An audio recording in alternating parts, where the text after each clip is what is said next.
यो सिमपानी कटिसकेको रोड हो, पोखराको रोड।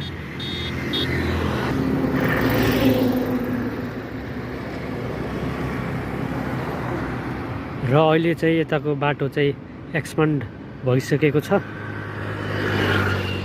यो माथिपट्टिको बाटो चाहिँ एक्सपान्ड भइसकेको छ, तलको पहिल्यै भइसकेको थियो।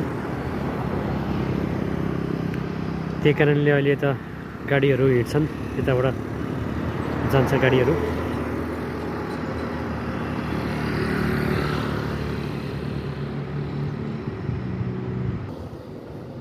रोड इन्स्पेक्सन गर्छु अब म।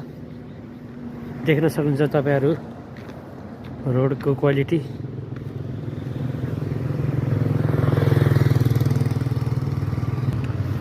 रोडको क्वालिटी चाहिँ नर्मल ठिकै मोडरेट जस्तो छ।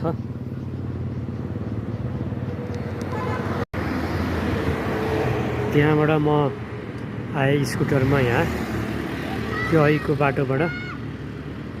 देख्न सक्नुहुन्छ तपाईहरु, यो चाहिँ अब हेम्जातिरको रोड हो। यो रोड चाहिँ अलिकति राम्रो क्वालिटीको छ जस्तो लागेको छ मलाई। त्यो भर्खरै बनेको त्यहाँको रोड भन्दा यो हेम्जातिरको रोड चाहिँ अलि राम्रो क्वालिटीको छ जस्तो लागेको छ। देख्न सक्नुहुन्छ।